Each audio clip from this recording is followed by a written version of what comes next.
चुप रहना दुनिया की सबसे सरल कला है। ये करना नहीं है, ये तो न करना है।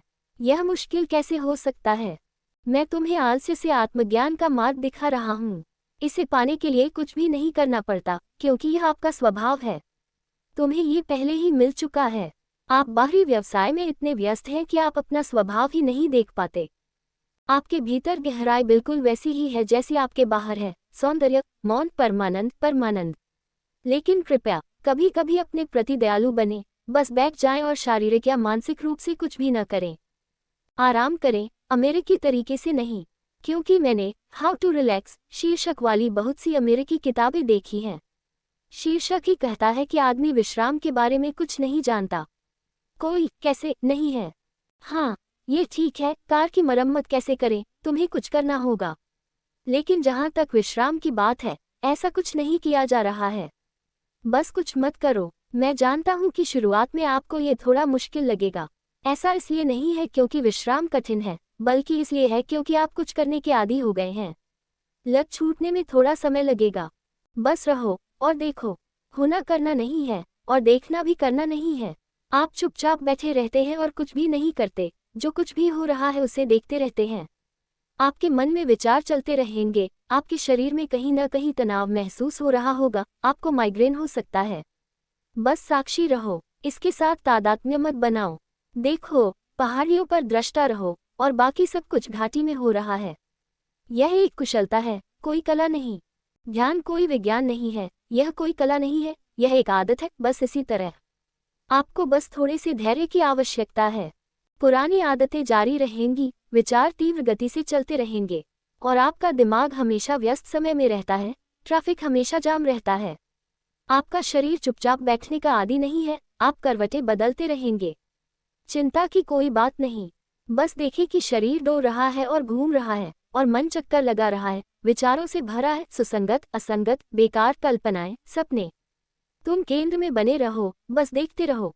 दुनिया के सभी धर्मों ने लोगों को कुछ न कुछ करना सिखाया है। विचार की प्रक्रिया को रोकें, शरीर को स्थिर मुद्रा में लाएं।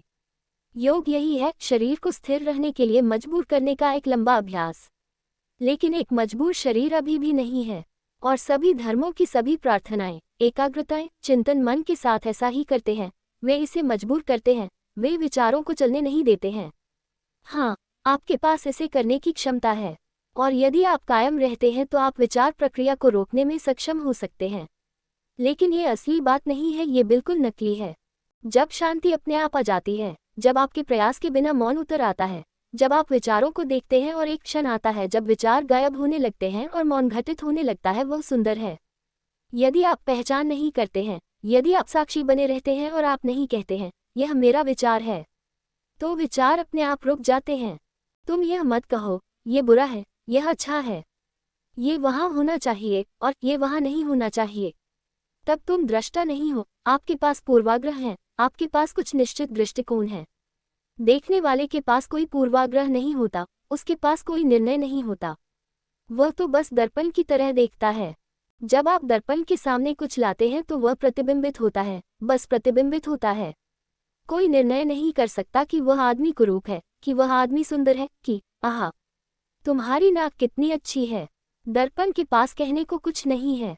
इसका स्वभाव दर्पण करना है, ये प्रतिबिंबित करता है। इसे ही मैं ध्यान कहता हूँ। आप बस भीतर या बाहर हर चीज को प्रतिबिंबित करते हैं। और मैं आपको गारंटी देता हूँ, मैं गारंटी दे सकता हूँ क्योंकि यह मेरे और मेरे कई लोगों के साथ हुआ है। बस धैर्यपूर्वक देखते रहें, शायद कुछ दिन बीत जाएंगे, शायद कुछ महीने, शायद कुछ साल। कहने का कोई उपाय नहीं है क्योंकि हर व्यक्ति का संग्रह अलग अलग होता है। आपने लोगों को प्राचीन वस्तुएं, डाक टिकटें इकट्ठा करते हुए देखा होगा। हर किसी का संग्रह अलग अलग होता है, मात्रा अलग अलग हो सकती है, इसलिए इसमें लगने वाला समय भी अलग अलग होगा। लेकिन जितना हो सके साक्षी बने रहें, और इस ध्यान के लिए किसी विशेष समय की आवश्यकता नहीं होती। आप फर्श धो सकते हैं और चुपचाप खुद को फर्श धोते हुए देख सकते हैं। मैं अपना हाथ अनजाने में बिना देखे हिला सकता हूँ, या पूरी जागरूकता के साथ चला सकता हूँ। और गुणात्मक अंतर है। जब आप इसे अनजाने में हिलाते हैं तो ये यांत्रिक होता है, जब आप इसे चेतना के साथ आगे बढ़ाते हैं तो अनुग्रह होता है। यहाँ तक कि हाथ में भी, जो आपके शरीर का हिस्सा है, आपको शांति, शीतलता महसूस होगी। मन के बारे में क्या कहें। आपके देखते देखते धीरे धीरे विचारों की भीड़ कम होने लगती है। मौन के क्षण प्रकट होने लगते हैं। एक विचार आता है और फिर दूसरे के प्रकट होने से पहले सन्नाटा छा जाता है। ये अंतराल आपको ध्यान की पहली झलक और पहली खुशी देंगे कि आप घर पहुंच रहे हैं।